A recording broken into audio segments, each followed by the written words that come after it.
There is something in your kitchen right now. Something small. Something sweet. You probably eat it without thinking.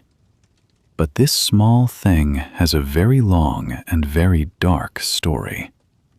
It caused wars. It built empires. Kings wanted it. Gods blessed it. And slaves died for it. This is not just a story about food. This is a story about power, obsession, and the hunger of the human heart. This is the story of chocolate. And today, on Storyline English, we begin this journey together. Listen carefully, learn naturally, and let the story take you back, thousands of years ago, to a jungle where everything began. Long, long ago, before chocolate was sweet, before it came in a wrapper, before children smiled when they saw it, it was something completely different. It was bitter, it was dark, and it was sacred. We travel back now to around 1500 years ago. The place is the deep jungle of Central America. The trees are tall. The air is hot and wet. And deep inside this green world, a group of people called the Maya discovered something extraordinary. They found a tree. A small, unusual tree that grew in the shadow of the forest. This tree had large pods, big fruit that grew directly from its trunk. Inside each pod there were seeds. Small, pale seeds covered in white, sweet pulp. The Maya called this tree Cacao. We call it Cacao. But the Maya did not eat these seeds the way we eat chocolate today. No, they did something very different.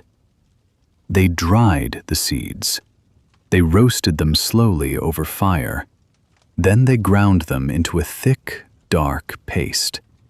They mixed this paste with water, chili pepper, and sometimes cornmeal. They poured the liquid from one cup to another again and again to create a thick foam on top. And then they drank it. Cold, bitter, powerful. This drink was not for everyone. It was sacred. It was holy. The Maya believed that cacao was a gift from the gods. In their ancient books, books made of bark and painted with great care, they wrote about cacao. They showed their gods drinking it. They showed cacao trees growing in paradise. For the Maya, this bitter drink was not just food. It was a connection to the divine. It was medicine. It was ceremony. Only priests, kings, and warriors were allowed to drink it. Imagine that. A drink so powerful, so respected, that ordinary people could not touch it. A drink that the Maya believed could give strength, wisdom, and even visions from the gods. And here is something beautiful about this moment in history. This discovery, this quiet moment in the jungle. It was the beginning of one of the greatest stories in human history. But no one knew it yet, not even the Maya themselves. The bean was still sleeping in the jungle. Its long journey had only just begun. And the question is, how does a bitter, sacred drink of the jungle become the sweet chocolate that billions of people love today? That is the story we are going to tell together. Centuries passed. The Maya civilization slowly changed. But the cacao bean did not disappear. It traveled. It moved north. And it found a new home inside one of the most powerful empires the world had ever seen. The Aztec Empire. By the year 1400, the Aztecs controlled a vast land in what is now Mexico. Their capital city was called Tenochtitlan. It was a magnificent city, built on a lake, with great temples, busy markets, and thousands of people moving through its streets every day. And in this great city, the cacao bean became something no one had ever imagined before. It became money. Yes, you heard that correctly. The cacao bean was currency. If you wanted to buy a turkey in the Aztec market, you paid with cacao beans. If you wanted to hire a worker, you paid with cacao beans. If you wanted to buy clothes, food, or even freedom, you used cacao beans. Historians tell us that 100 cacao beans could buy a good canoe. 10 cacao beans could buy a rabbit. The bean was so valuable that people actually tried to fake it. They made false cacao beans out of clay and painted them to look real. Imagine, people were counterfeiting chocolate, just like fake money today. But for the Aztec emperor and his nobles, cacao was more than money. It was still sacred. The Aztec god Quetzalcoatl, the feathered serpent, one of the most powerful gods in their religion, was said to have given cacao to humanity as a divine gift. And the emperor himself, the great Moctezuma II, was said to drink 50 cups of cacao every single day. 50 cups. His drink was called chocolatl, a word that means bitter water. And this word, spoken thousands of years ago in an ancient empire, is the word that became our word, chocolate. Moctezuma drank his chocolatl from golden cups. After each cup, the cup was thrown away. It was not washed. It was not reused, because the drink was too holy to be touched twice by the same vessel. The Aztecs added different things to their drink: vanilla, honey, and sometimes the bright red powder from a plant called annatto to give it a deep blood-red color. The drink was thick, foamy, and still bitter, still powerful. Still nothing like the chocolate we know today. But something was about to change everything. Something enormous. Something violent. Because in the year 1519, a group of men arrived on the coast of Mexico. They came from across the ocean. They carried weapons made of metal, and they had never tasted cacao before. Their arrival would destroy an empire, but it would also carry the secret of chocolate across the ocean and change the world forever. Who were these men, and what did they do with the sacred bean of the gods? The story is about to take a very dark turn. His name was Hernán Cortés. He was a Spanish explorer, ambitious, ruthless, and hungry for gold. In 1519, he landed on the coast of Mexico with a small army of soldiers. He had heard stories of a great empire to the west, an empire of gold and power. And so he marched inland. What he found was beyond anything he had imagined. He found Tenochtitlan. He found Moctezuma. He found a civilization more advanced than many in Europe at that time. And he found cacao. According to some historical accounts, Moctezuma welcomed Cortés as a guest, perhaps even as a god. He offered him the royal chocolatl drink, served in golden cups. Cortés tasted it. He did not love it at first. It was bitter, strange, nothing like the food he knew from Spain. But Cortez was a smart man. He looked around him. He saw that cacao beans were used as money. He saw that they were guarded like treasure. He saw that the most powerful man in the empire drank it every day. And he understood. This bitter drink had power. Real power.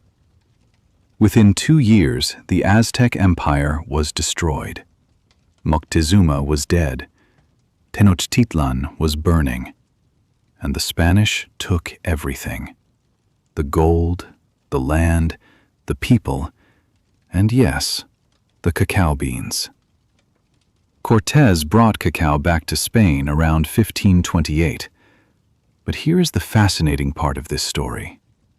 For nearly 100 years, chocolate was a secret in Europe. Spain kept it hidden. The Spanish royal family drank it. Spanish monks prepared it behind the walls of their monasteries, and no one else in Europe knew. The Spanish added something important to the drink. They added sugar. They removed the chili pepper. They served it hot instead of cold. And slowly, very slowly, the bitter, sacred drink of the gods became something softer, sweeter, warmer. It was still a luxury. It was still only for the powerful. But it was changing. It was becoming something new. It was becoming something that Europe and the world would soon go mad for. But the story of chocolate is not only a story of taste, it is also a story of pain. Because behind every cup of sweet, warm chocolate in the royal courts of Spain, there was suffering. The cacao plantations needed workers, thousands of them, and the Spanish found those workers in the cruelest way imaginable. This is the part of chocolate's history that is often forgotten, the part that is hidden behind the sweetness. And if we are going to tell this story honestly, we must go there too. Because the journey of chocolate is beautiful and dark at the same time, just like the bean itself. By the early 1600s, the secret of chocolate had escaped from Spain. It traveled to Italy, then to France, then to England, Austria, and the rest of Europe. And everywhere it went, it caused the same reaction. People wanted more. The first chocolate house opened in London in 1657. It was not a coffee shop. It was not a restaurant. It was a place where wealthy men gathered to drink chocolate, talk about politics, and make business deals. Chocolate was expensive. A cup of chocolate cost more than most workers earned in a day. Only the rich could afford it. And that made people want it even more. The French royal court became obsessed. When the Spanish princess Maria Theresa married the French king Louis XIV in 1660, she brought chocolate with her as a gift. She is said to have told the king that her two great passions in life were chocolate and the king himself. The king was pleased, and soon the entire French court was drinking chocolate every morning.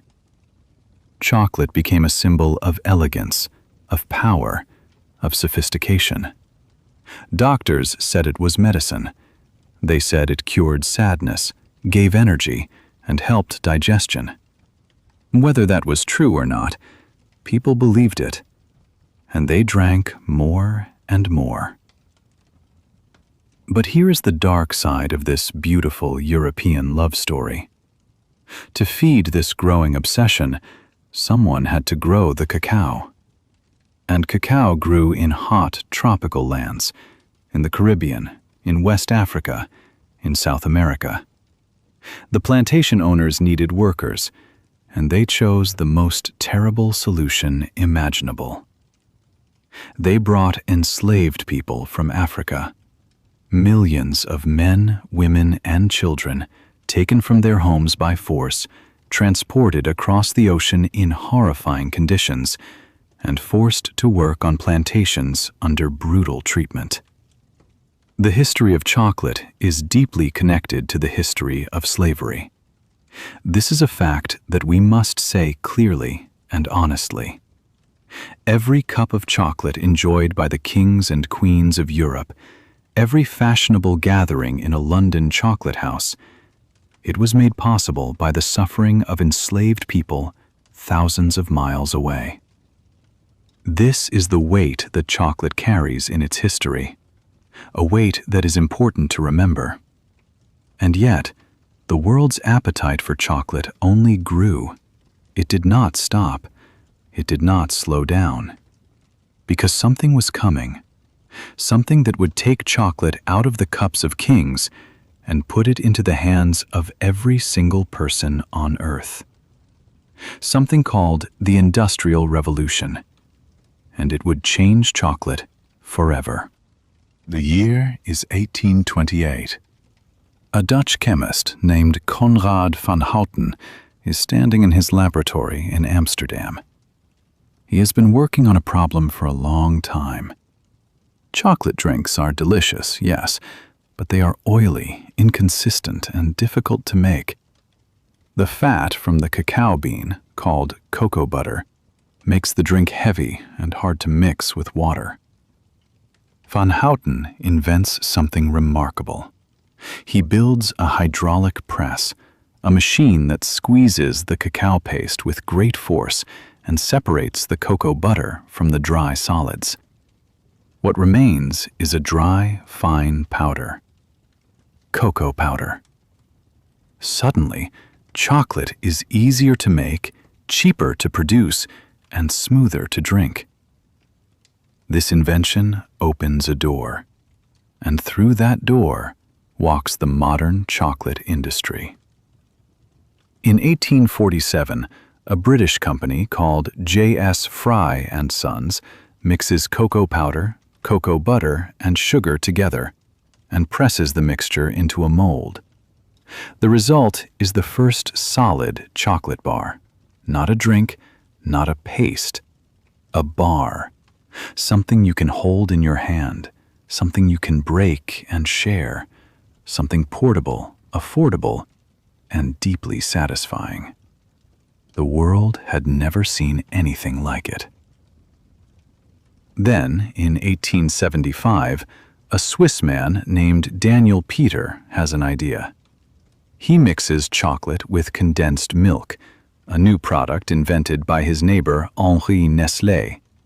The result is milk chocolate. Softer, creamier, sweeter, and almost impossible to resist. By the late 1800s, names like Cadbury, Nestlé, Lindt, and Hershey were building factories and selling chocolate to millions of ordinary people. For the first time in thousands of years, chocolate was no longer only for kings and gods. It was for everyone. A child in London could now buy a small bar of chocolate for a penny. A worker in America could enjoy a sweet moment after a long day. The sacred, bitter drink of Mayan priests had become the most democratic food in the world. But even as chocolate spread joy around the globe, the problems of the past did not disappear. Many chocolate companies still depended on cacao grown in places far away, places where workers were still treated unfairly, where children sometimes worked in dangerous conditions on farms in West Africa. The story of chocolate is never simple. It is always both beautiful and uncomfortable at the same time. Just like the best stories, it contains light and shadow together. And today, in the 21st century, chocolate is a $170 billion industry.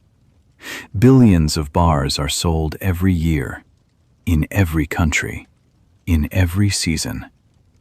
And every time someone unwraps a piece of chocolate, they are holding something ancient, something that began in a jungle, in a ceremony, in a sacred cup held by a Mayan priest 2,000 years ago.